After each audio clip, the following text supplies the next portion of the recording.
Hi everyone, welcome to episode 28 of Morgan Reach TV, which is now aired on YouTube and all other social media channels. Today I'm very excited to welcome not one but two guests who have just embarked on a new business which is potentially industry changing. John and Sabina are partners in the DeskVal and UPD AI platform, which is taking lenders and loan providers by storm.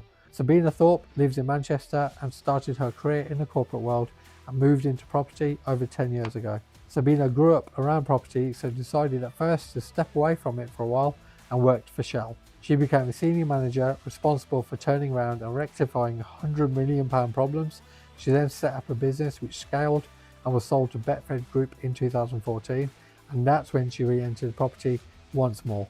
Whilst in property, she's worked through various roles and became the portfolio director for the Great Property Group in 2016.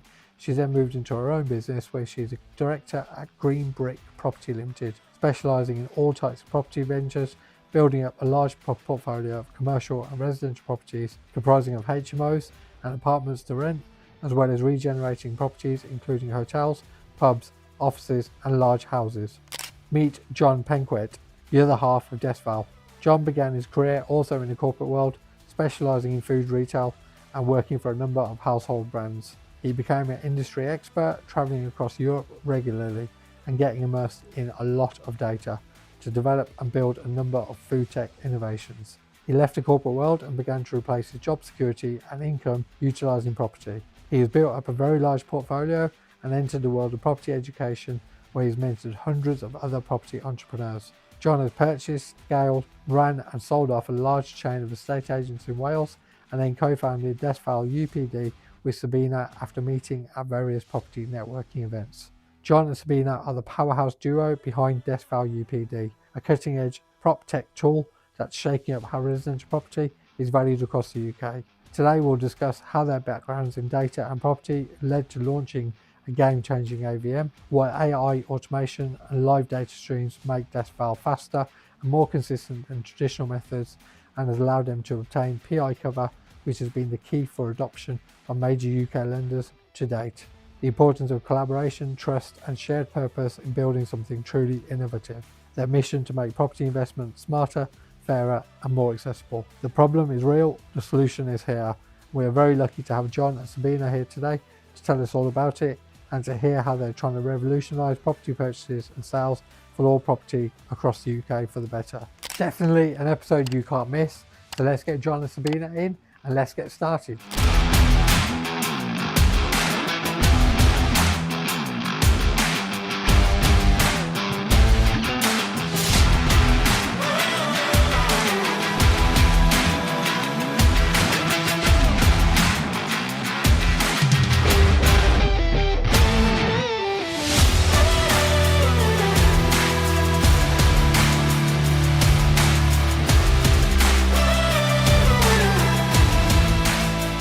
Hi John. Hi, Cam, good to see you. Thanks very much. Hi Cam, nice to meet you. Thanks so much guys for coming down today. It's another Friday, so Friday traffic you've had to endure for us. So I appreciate that. So you've come from Swansea. That's right, yes, deepest, darkest Wales. Yeah, so right up the M5. And, Yeah. in Manchester, is it? Yes, correct. Yeah, was your journey okay today? It's very good, yeah, it was not bad. No rain, which was quite nice. Yeah, It was dry today. Excellent. But no, thank you very much for coming down. It's really good to have you. Your story is absolutely remarkable, so I can't wait to share it with the audience and the viewers.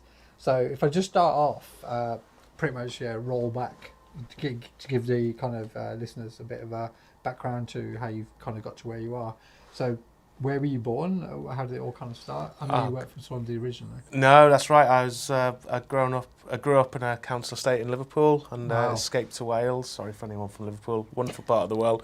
But my mum moved us to Wales when I was a young lad, and I've lived there on and off for the best part of 30 years. Yeah, so it's a nice part of the world. It's nice and relaxing. Do you go back much? Yeah, I still go back. Still go to Liverpool. Yeah, it's great place to visit. But I'm very, very settled in Wales. I like my rural, slow down at the weekend after the razzmatazz of the week. You get a razzmatazz even in Swansea? Well, Not so much. Maybe on the motorway. yeah. We get motor congestion everywhere in the UK. Yeah. Oh, awesome. Right, So, yeah. in terms of, so when you, because obviously when you lived in Liverpool, what kind of age? So you moved when you were young? Yeah, I moved when I was 10, Okay, so way before, or 11 years of age. So I did my teenage years in Swansea. Obviously went off further education, uni, and then into corporate world then for me. Awesome. So Where did you go to uni? I went to Swansea. So local, lad. and then I got a job in retail. So I worked in retail for several years. Started off store, progressed and moved my way up to procurement. So I was a buyer, and then after getting into buying, I learned how to negotiate with data. So that was the start of the love affair with data. Awesome. But what company were you with? I worked for a few. So I worked for Lidl when they were initially rolling out. I worked for Summerfield, who are no longer around, but they were at the time. Probably remember those. Gateway. Gateway. Yeah. So I'm showing my age now, aren't I? Yeah. I didn't like to say. Part of the quick save transition was happening when I was there. So they just acquired quick save, and then I went to work for Spa. So I was a buyer in Spa. What happened to Summerfield then? Did they get bought out by someone else? They ended up in the co-op eventually. Oh, they right, were in yeah, a bit so of they'd have been a a co-op, I was quite young at the time, so I was a store manager, and then I had a regional role, just doing different things around the regions, and then I went to Spa, and I by chance I saw an opportunity in convenience because I always took an interest in data and research. I thought, well, convenience is one of the key growing markets, or was at the time. So I decided to go there, and it was a great move because I got to experience procurement, so I learned to negotiate, and I learned to negotiate with facts and evidence and data, which was sort of started that love affair really with stats and data. There was a machine in the corner of the office, that one of those old printers, a big metal printer with green paper coming out. Do you remember that? Yeah. With the holes in the side. Yeah. And I managed to get hold of the data that was going into the machine, and I managed to get that into Excel and started playing with that, and that just started my fascination with data really, and it grew from there and negotiating with it. Awesome.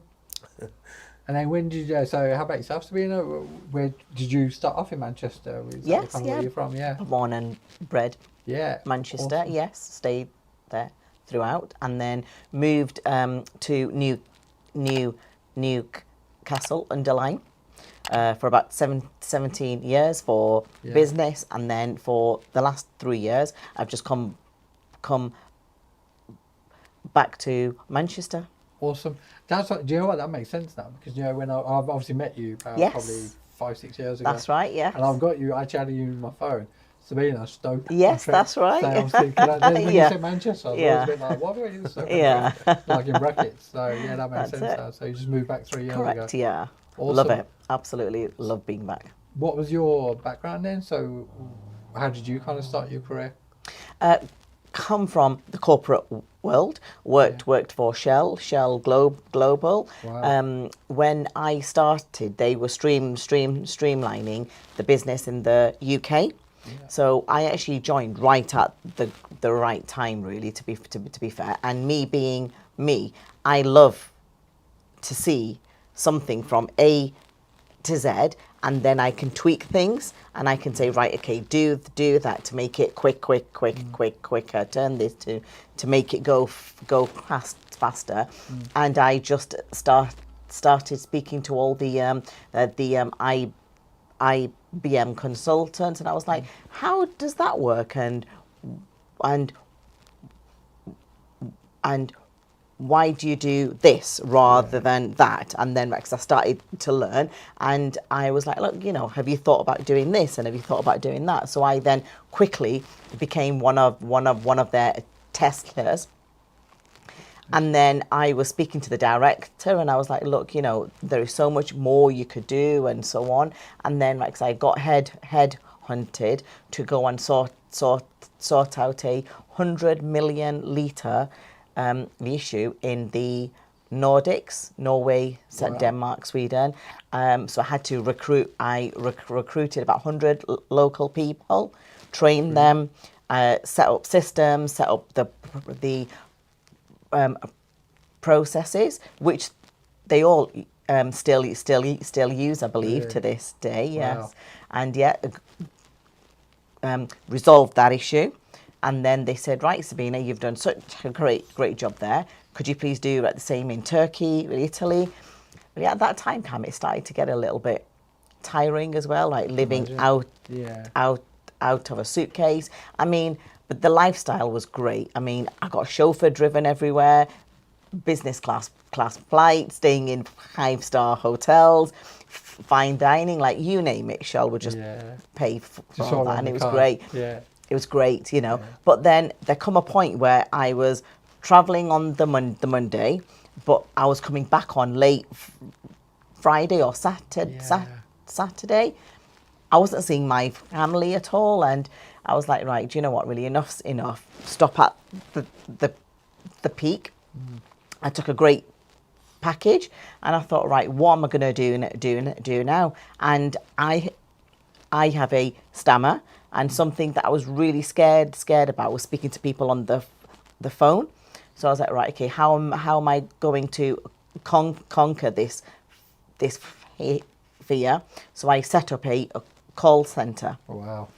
Right in there then. Right in there, Cam, like somebody with a stammer who's scared of speaking to people on the phone. What do? Just get right in there, you know? Excellent. And I made, Cam, hundreds of calls every day, and it was grueling. Like, when I look back now, I can laugh at it.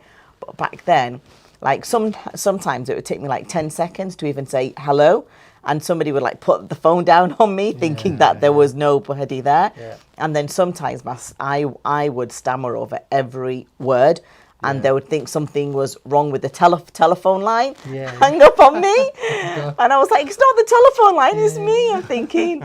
But anyway, I just persevered, conquered that fear, and then I trained up people, staff, brought in a team, trained them, and then really again with the brain I have, how can I tweak it to make it better? I was like, what can I do? Because I was selling financial services, and to do that, you need to gain the trust. I was like, how can I gain that trust? And so I started taking that door to door, started knocking on doors, started speaking to shopkeepers. Anybody that would stand there for 2 minutes, I would just sell to.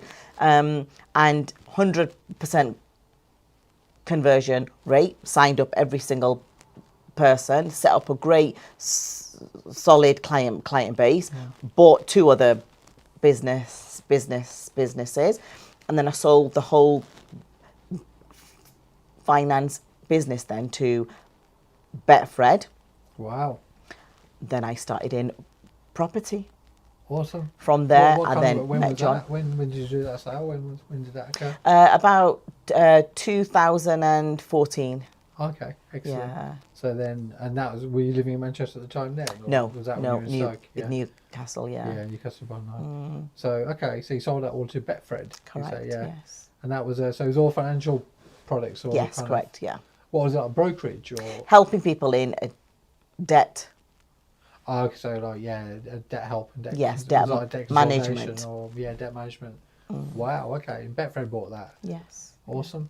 So then after that, so you're both at a stage now where you kind of come to the end of the corporate world, Well, I had a bit more. I kept going, so unfortunately, or fortunately, actually, I really enjoyed it, Cam. To be honest, the jet set lifestyle. Yeah, to a point. But was our car okay, Jay? I know you both used to. I don't know. The chauffeur was okay. Was he all right? Yeah, that's all right. That's good to hear. It was absolutely fab.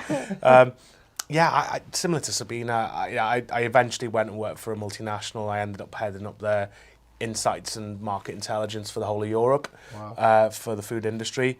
And I had clients like Coke and Unilever and Heineken and people like that.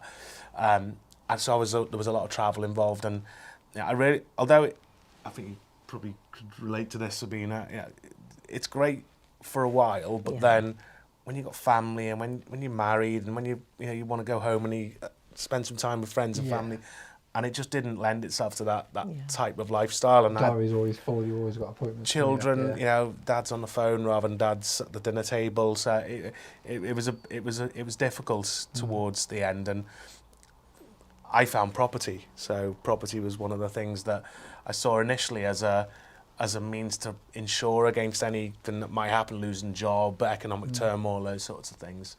So did you start property? Did you start building up the property while you were still working? I did, yeah. So I, by accident really. I'd done a little bit in the early 2000s, and then from about 2010 onwards, I had some surplus income from work. I was quite frugal with how I lived my life, so I just thought, well, let's do something a bit more interesting, putting it in a savings account. So I decided to go into property at that point, and very simple buy-to-lets, and that was the start of the love affair with property. So was the property in Wales or around the UK at that point? At that point, it was just in Wales. So Okay. I just wanted to get back into property. We just had 2008 financial crash. I felt that there were good deals in the property market at that time, so it's something that I took an interest in. And really, I just wanted a bit of security, just to appease my own sort of concerns and plans for the future. And I really got into it. I really got quite excited, but I also got quite shocked at some of the practices, the lack of information, and the fact that, you know, people were making decisions on, you know, 6, 7, 8-figure deals with less data than I was providing for £6 or £7 products that were sat on the shelves of supermarkets. It was really odd. And so I started to try and take my knowledge and experience that I'd learned in the insights industry and the data industry, guiding big brands and big businesses, and start applying that to property. And that journey started back then, and it continues to this day. Brilliant. So when you left corporate, and I'm guessing Betfred, when you sold that company, is that when you started investing in property quite heavily? Yes. And was that all you did at that point? Yes, that's all I did. Yeah, where were you? UK wide or just No, Manchester? just in Newcastle, and then in Manchester as well. Awesome. And you both like residential, commercial? Is it a big mix or? I do both. So Okay. I'm involved. I've also dabbled in HMOs and some land deals and things, all of the fun stuff. Yes, yeah. Yeah, same as well. Across the board? Yeah. So I've got HMOs, multi-unit blocks, Airbnb. Really? I haven't done Airbnb. Single lets, yeah. I haven't done that. You have to Not train yet, me. You have to train me on that. You still actively involved in quite heavily in your own stuff? Absolutely, trading some at the moment. How do you do the HMOs and Airbnbs? Is like management company led? Yes. Yeah, so you Yeah, hand because them, I so can't you do the got- data. So I had a slightly different journey. I when I left corporate, I was keen to try different things, shall we say. I thought, wow, gosh, I can do whatever I want now. Yeah. So I set up an estate agency. That was something that I really found challenging, I'll be honest. Wasn't my cup of tea, should we say. Why was that? Was it just because it was a bit of a culture shock, managing people and managing. Whereas corporate world was very different, and I guess there was, it was more. It was less hands-on. It was more strategic, and then I was unlocking the doors, and who's got Henry the Hoover to push around the office at the end of the night and consideration like that. But it was, it was great fun. To roll your sleeves up. Yeah. I don't mind that. I didn't mind that, Yeah. but it was just sort of encouraging everybody else to do it. And I found that I was getting frustrated in that role because I could see what people needed, and I could see what I was doing and our industry was doing for those people, and I thought there was a big chasm between the two. So I was really, although I was using data and stats to invest in property and doing well with that, I wasn't able to pass that on to my clients, landlords, property investors. So it was really a really frustrating time for me. Was like the whole process, like the whole, you buy a property, all the kind of pain you have to go through to buy a property. Yeah, and even just finding, I'd see a lot of investors would come to my agency and they'd be trying to invest in properties, and I'd think, why on earth do you want to do that? That's a terrible decision. That's not a good financial or strategic, but they'd done their training, they'd had this idea, and they were going to do it. And I was sat on, because of the data side, I was sat on so much data, and I actually fell into this educational role where I was actually sharing the information but not getting paid for it. Yeah. So I had to make a tough decision. I decided to sell my estate agency. But in order to sell it, I needed to buy more so I could merge them together and then sell them on to get a reasonable return on my investment. Okay. So I then went through a period of acquiring other estate agencies, merging them, making them operational. Just for the sake of making it sizable. Volume, package it up, and then sell on. So that was alongside the burning desire to start helping property professionals with better provisioned data, because most people back then would look at Rightmove and they would look at the land registry sold prices.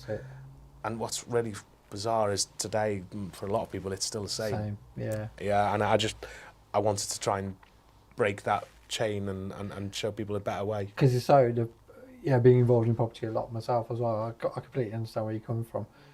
The whole process in the UK, it's bloody painful, isn't it? I'll say. Across the board. If you explain it to someone who's not active in property, the puzzlement, no, it can't be. No, really? It's really like that? You get all that stuff, yeah. But yeah, you know, it started off as a hobby and it just grew, and that hobby and that experience brought me in touch with people like Sabina. You know, that was going to be my next question. So you led me into that nicely. How did you meet? So I met John when I first started in property. He was the only person that was talking about data. I was like, this guy has something that nobody else has, and I was like, I need to know more. Kept in touch with John. I think you were doing courses back at that time. So where as did well. you see that? Were you like doing online stuff and then? I was partnering with some training Face-to-face. providers, and I was brilliant. doing online things, and really just trying to. Initially, what I wanted people to see was the importance of, if you're going to buy something, is there demand for it? Because if there's no demand for it, then you're probably going to find it quite difficult to monetize it, get cash flow from it, see asset appreciation. So helping people to understand demand and demand metrics, and I think that's the course that I was doing. And Sabina being Sabina, you know, I want to do it, and I want to do it the best I can possibly do it, and it's going to be tenacity and determination to deliver the best product. I think you came to one of the first ones that we did, and we hit it off in terms of chatting to one another and getting to know one another.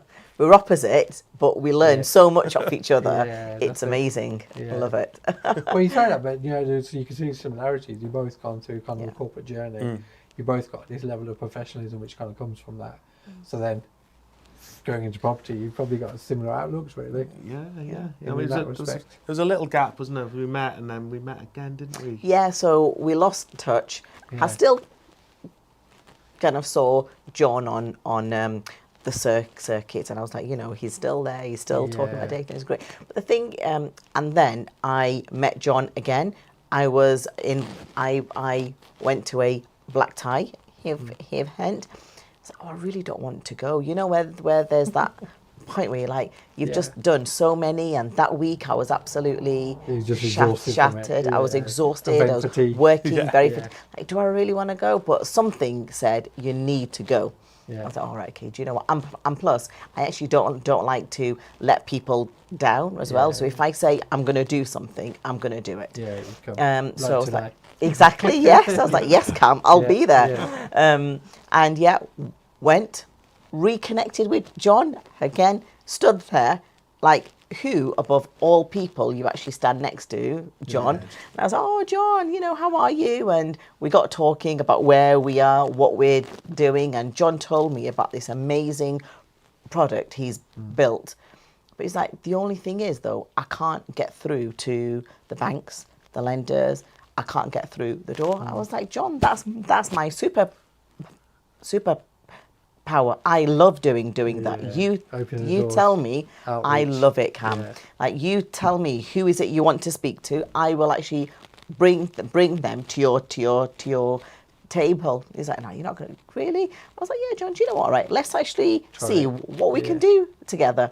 Like, I can't do what I do without what the John's product package, built. yeah, I mean, it is just on another level. Because obviously I know it, so I'm quite Yes. familiar with it. But I think we've skipped a bit. Yeah. Yes. So what is this? You know, this new, because you know it's really exciting. I Yeah. really love it, and I think it's going to be a game changer. But because you just kind of tell the audience viewers Yeah. what it is that you've built. So back to that The data. original Yeah. challenge that I had. Why are people looking at land registry and a website to try and work out how to invest in a Hundreds of multi-million thousands pound of pounds, deal? yeah, yeah. Or even even if it's it might only be £80,000, but that might be Yeah. your life savings. That could be your kid's school fund or college fund. So couldn't understand it. So I started tracking new forms of information, new forms of data in property, things that weren't publicly available.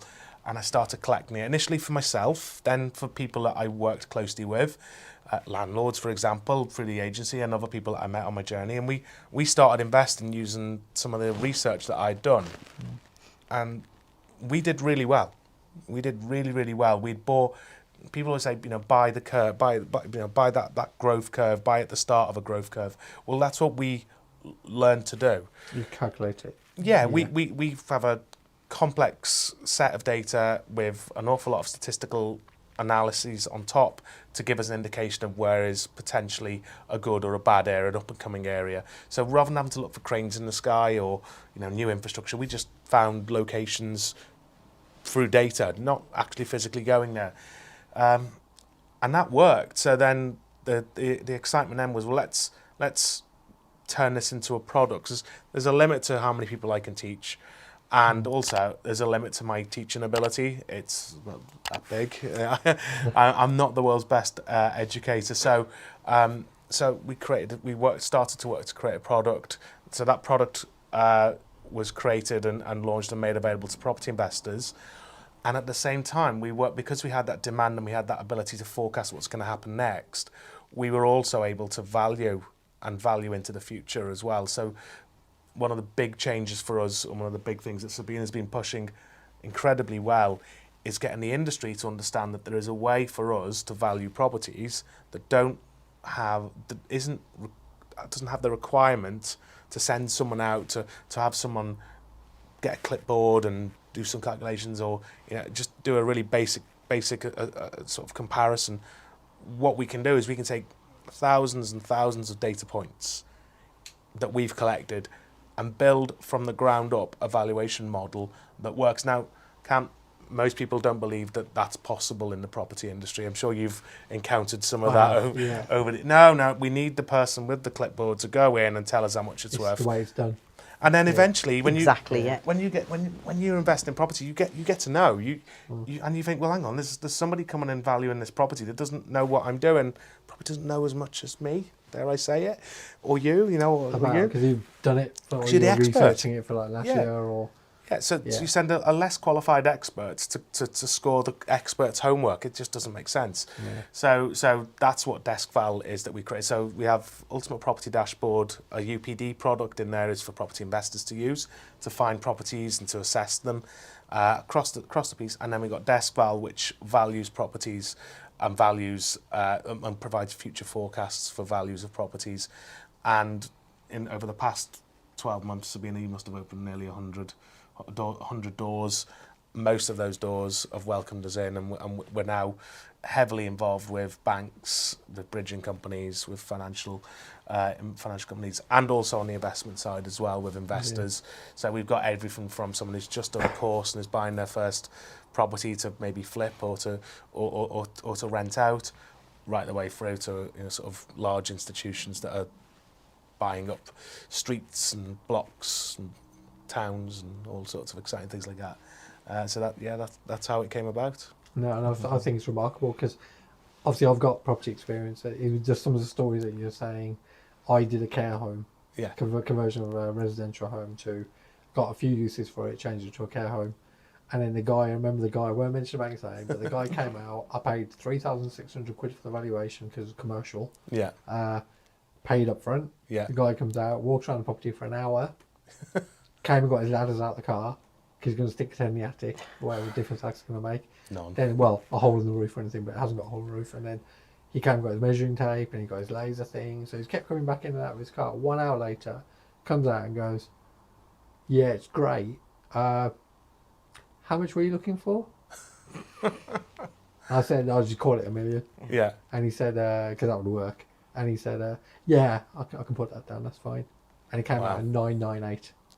Wow. And he's like, oh, what a great calculation. Yeah, exactly. Because there was nothing around the area to compare to. I understood why his hesitation was there, but it was, he didn't know the town.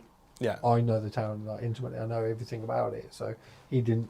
He came from an external panel valuer. And this is the problem. I mean, look, I don't want to take anything away from what surveyors and valuers do. That is an incredibly difficult job. Very difficult job. Because they're putting their whole career on the line every time they do a valuation. On a PI, yeah, exactly. And they might get it wrong. So, and they're so restricted in the information that they can use and comparables that they can use. Now, we've got 6 years of back data.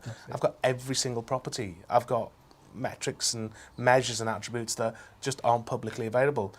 Now, I can't process that, I can't do that personally. I need technology and systems to do it. These people who are doing the valuation, they literally don't have a fraction of that capability, and yet we're asking them to do it. So, so the industry really needs change, and with the birth of AI and the developments in recent times, the ability for us to process that data has just grown exponentially. So what I used to be able to do city by city, town by town, we can now do everywhere for everything, and we can do it in real time. So that's been a massive game changer. It's what's enabled us to do our valuations. That's what's enabled us to speak to banks, financial institutions, and actually change their perspective, because most banks think that it needs to be the person, the individual, going with the clipboard and doing it, and the more progressive elements of that industry are now looking to AI, they're now looking to big data, they're looking to statistical models. Speed it up, isn't it? Make it more efficient. They want to do more business. Yeah. Big data is an overused term at the moment, but actually for the property industry, it's what we need. It's desperate for it, and I know, Sabina, you've seen that with your conversations with many of the banks, haven't you? Yes, the banks, the financial institute, they are ready now for AI data. They are looking to actually embrace that now. Whereas pre-COVID, 5 years really ago, it was a bit like, no. Computer says no, like this is the way we've done it. Why? Because this is just the way that we've always done it. Whereas now, I think with AI, what John said, they're now looking to actually adapt that. How can we improve what we are doing right now? Yeah, exactly. Because during COVID, you touched upon that. It was, even my wife's industry, teaching industry for kids. No one wanted Zoom. Absolutely. No one wanted digital meetings. It was all face to face. And since then, she hasn't gone back to face to face. It's just the adoption, people's acceptance of it, and seeing how it works. So I think you can't, because with business, will you agree? I think I've heard so many people say it, but it is all about timing. Mm-hmm. Yeah, 100%. You can come up with the best idea, just be too early or too late. Yeah. I mean, it falls on its backside. The COVID woke people up to the importance of data. I mean, there was a bit of a change where people would start to use automated valuation models, AVMs. Yeah. So that became, rather than being a fringe idea, that became more mainstream through COVID, because we couldn't get surveyors out to properties, and that's gradually grown since then into becoming an accepted norm. I don't think it would have happened if it wasn't for COVID.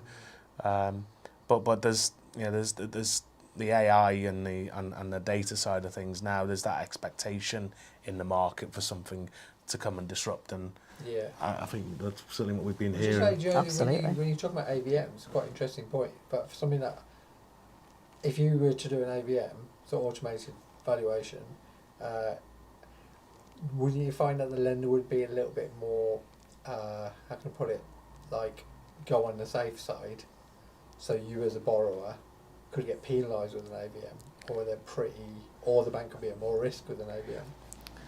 The banks want to actually provide more money. the property investors that I've met assume that the banks are being cautious and won't give them the money and don't want to. Exactly. But the reality is, they've got sat on loads of money that they need to deploy. They want this industry and this space to grow. Politicians want more building. People want more building. Charities want more building. Business wants more building. Everybody wants it, but we seem to put barriers in the way. And I think one of those barriers has been valuations, that reluctance and that fear. So, during COVID, everyone thought the property market was going to collapse. Now, we were sat on data, weren't we? Mm-hmm. It was never going to. We knew it wasn't going to collapse, but we didn't have the voice at that time to be able to say that. At that time, lots of people made lots of money by investing, and lots of people didn't make any money at all because they held back or didn't invest. It's going to crash, and we've had that for 5 years, and that's the part that is starting to change. The old ways, they clearly don't work. Yeah. They're not delivering what the industry needs, and you could probably talk more about the banks, Sabina, and what they're doing. In ours, because it's something my father said to me, and it's something I looked into afterwards, but the kind of property market, how we know it in our lifetimes, the fact that property goes up in value, actually appreciates in value, is relatively new situation since like the 70s. Yeah. Before that, it's relatively stagnant. We turn in the 1970s and the 80s. We turned property into a commodity. Yeah. It wasn't before that. I appreciate I won't necessarily always make friends when I say this, but that needed to happen because we need commerce and we need industry to drive standards and to drive growth, and that need for growth. I mean, sat here today, we haven't got a few 100,000 properties short in this country. We haven't got about 1 million. We are millions of properties short in this country. That's the reason why the market is so difficult for so many people to enter into. And then at the same time, we penalise new entrants into that market, make it exceptionally difficult for them to enter, and make it much easier for people that are already in that market. So the trading element of property is fine, and it's working well, but the supply is an issue, and the access to the people who need it the most is an issue. So if we can resolve that, then that no one's going to lose. That's a benefit. That I believe that's not going to come through legislation. I believe that's going to come through innovation, and I think it takes people like us and others in our industry to show the way and to lead the way. So let's go away from opinion, which is predominantly what valuations and market insights in property are based on at the moment, and move it into statistics and data. Because look at the industries that have been absolutely transformed by data and by insights. The food industry, we've got some of the, food is not a problem in this country, and we've got some of the lowest, and there's been turmoil recently, but some of the lowest food prices, some of the best experiences, some of the greatest manufacturers and brand owners in this country, because we've embraced data. And it's the same with other industries, but property is, in my view, underserved. Yeah, and we seek to change that. And there's big legislation. It needs an overhaul, doesn't it? They've been saying it for years. A best example I can give is we had a recent announcement that we were going to build 1.5 million new homes, but that doesn't keep up with the growth in the population for the country. So if you take the same data in terms of population growth, it doesn't even keep us where we are at the moment. Right, yeah. The other problem that we've got is that we're building the wrong types of properties. So the assumption is we need more affordable homes. But if you look at the statistics and you look at the modelling that we do, actually, the problem is people getting stuck in properties and not being able to climb the ladder. So there isn't, in terms of... Mid-market.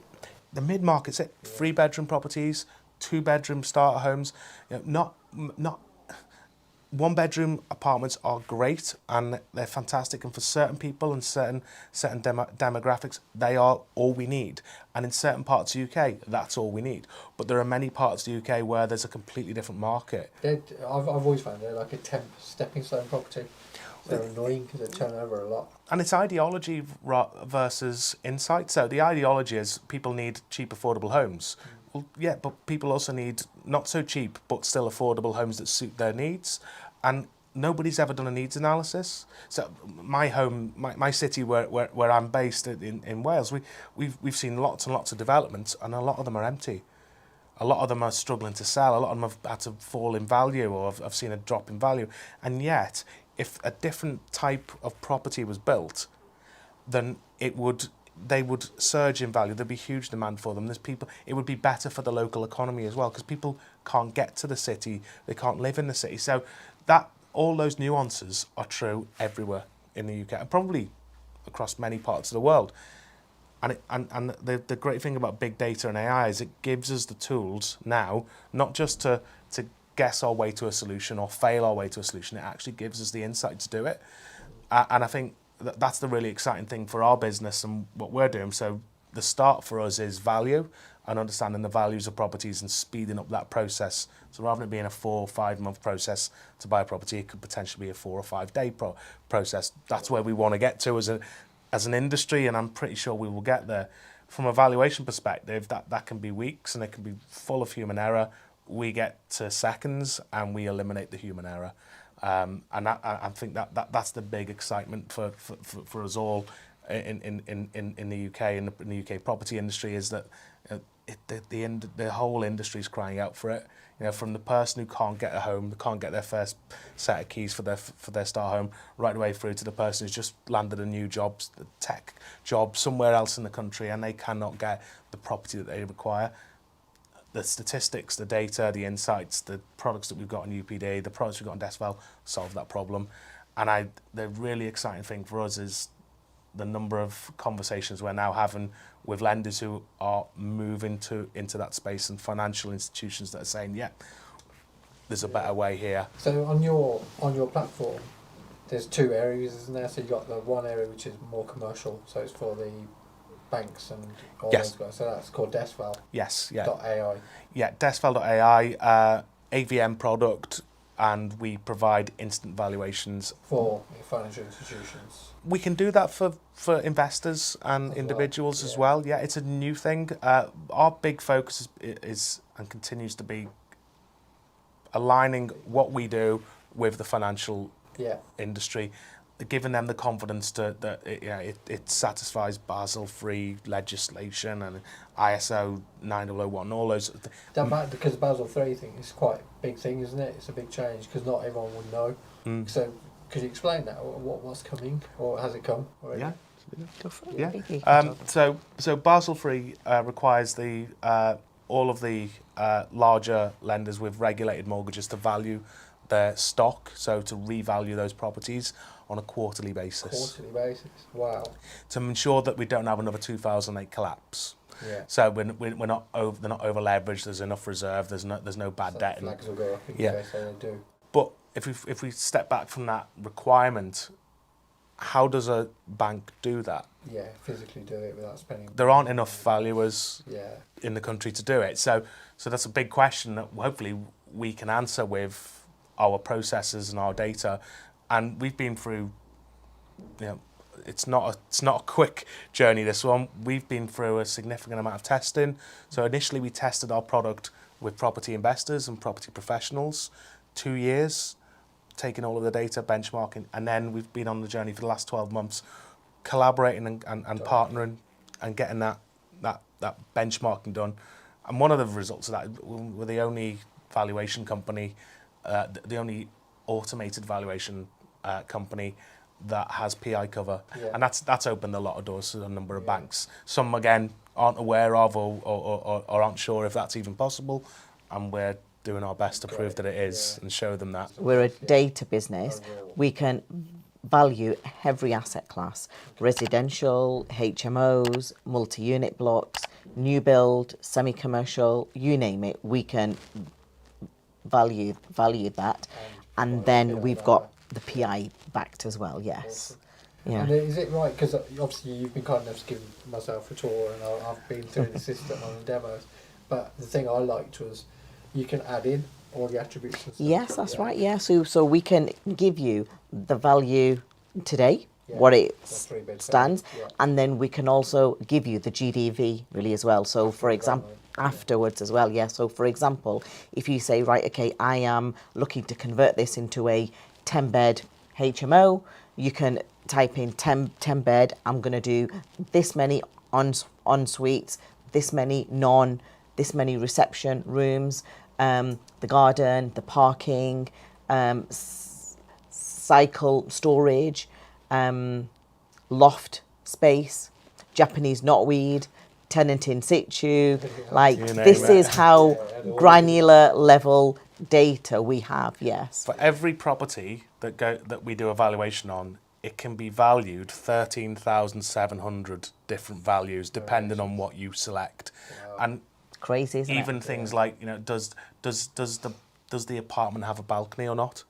Does the HMO, as Sabina mentioned, have parking or not? But even unusual things, you know, have we got underfloor heating in the kitchen? Have we got a good EPC rating? All of those affect value. None of those have been catered for today in valuation models and data platforms.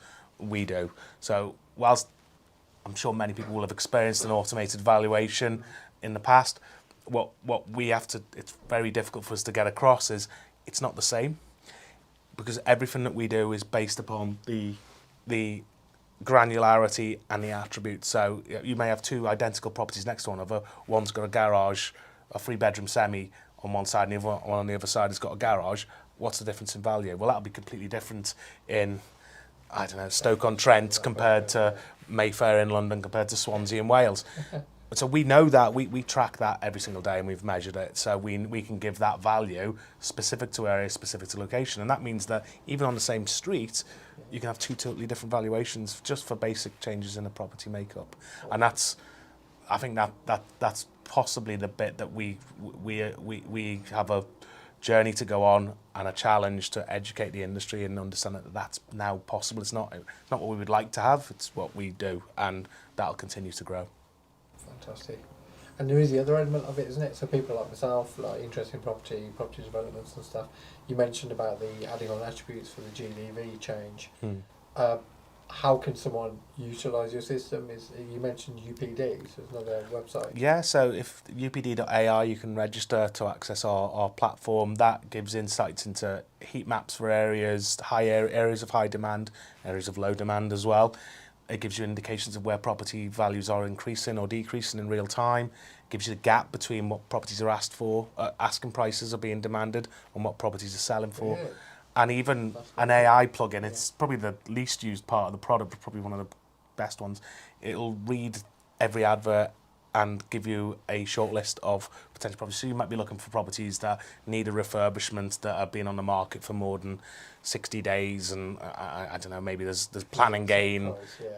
There's so many different ways, and it'll just automatically find it for you.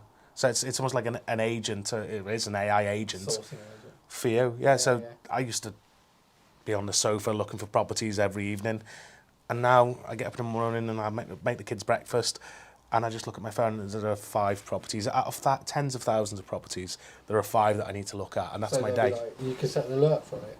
Yeah, you don't even need to log in. It'll just tell you, send you a message. Sends you an email or something? Yeah, you can have an email. You set up an email notification. That's what I do. I'm a bit old-fashioned, so once a day I like to have my email, and it just has my short list, and I can just tap on the links and it takes me to wherever they're listed. And that includes commercial, it includes land.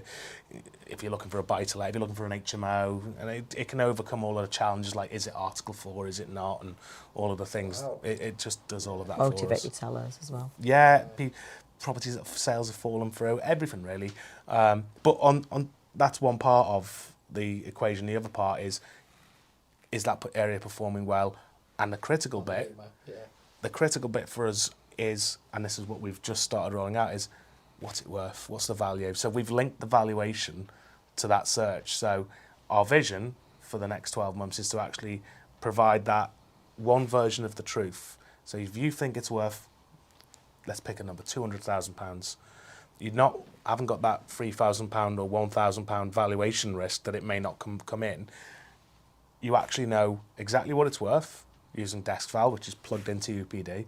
And that valuation is the same valuation that several or dozens of banks will be using to value that property as well. So the breakdown in the property being undervalued or coming back to zero value should be eliminated. So the winners are yourself as a property investor, because you know you've got a line of credit, but also the winners are the banks and the lenders as well, because they want to give you the money, but they don't know if it's worth what you say it's worth. Now we've got one version of the truth, and that's the piece that's being rolled out right now. So yeah, plug alert, upd.ai to access that technology, and it's fresh. It's literally that only went live this month, so it's available to people to try if they want to. But no sales pitch, sorry. A little bit, and then to take that step a little bit further as well, we can connect property developers to lending really as well. So, for example, when they're searching for a deal, when they're stacking that deal, they can just click yes, I'd like a quote, and they can be told you are 90% sure to get lending from A, B, and C, and then they get to choose the lender, the terms, etc. We will be the one-stop shop for developers and also for the lending space as well. It's back to that vision. Let's just, you can go into a car dealership, sorry Cam, and you can walk out the same day with a car, but you go into the estate agents and you walk out, and that might be 6 months. It might be 3 months. The best we can do is 30 days, and that's really pushing it. That's auction like high pressure. Yeah. Let's get that right down. Do you know, you were talking about that before. Something like you said, like really playing on my mind. But for the food industry, to put pack of fish fingers in a fridge, you'll do so much research. You'll go through everything. And obviously, you're talking big numbers, but the actual retail price is very low. And the consumer choice. And the risk is low as well. It's fish fingers. Doesn't matter. But like, I've got a colleague of mine who was buying a property from an auction house 2 weeks ago, and he's buying it. He's moving forward with it like rapidly. He's got 28 days to complete. Yeah. And he's done it. It's 150 grand. It's a lot of money. He's done it like, I'm gonna have to trust it because he hasn't got time. He hasn't got time to a server. He hasn't got the data. Yeah. But we're doing this. Yeah. It sounds about right. It looks about right. Do you know what? And he's asking us everyone for his opinion. But here's the irony is that the check for that is exactly the same. When someone comes out and does that check, is it worth this? They're pretty much doing the same thing. Yeah. None of us really know. Even It's government, best guess, Bank of England, Yeah. COVID, the property market's going to fall up to 16%. 3 months later, it had grown 10. Yeah, because people are bored and they were just like looking at property and just like doing stuff. It has to change. I think is where we're at with it. It has to change, and if we can play our part in that, then that would be fantastic. It's been a labour of love for a very long time, and I think it's really exciting now to see the technology catch up with the desire to do these sorts of things. From both sides of the table, isn't it? The banks and the consumers. Yeah. No, it's been absolutely remarkable because I've had the insight to obviously see the system and have a little play around as well, and it is very good. So I'm quite excited to see what the future brings and how fast it grows. Fingers crossed. Yeah, fingers crossed. Best of luck, guys. It's going to grow quite quick. Thank you very much. It's awesome. And hopefully we can have a chat about your portfolio and putting that through the system and growing it too. So I have to grow it again now after recent events, but it's going to be. It's a good time for a lot, but there's a lot of risk in the market as well. So it's having that. Producer is going to use the software that I've seen. Briefed you well. Yeah, exactly. So thank you so much. No, thank you, Ken. You found that useful, and I hope it's useful for the audience as well. I'm sure it will be. We'll put the links for your product on the bottom of the podcast so people can have a look. But best of luck, and I think we're going to be seeing you again, and you'll be at a different stage of the business. Thank you very much. Thank you, Cam. Thanks, John. Brilliant. Thank you very much. Thank you so much, Cam. Thank you.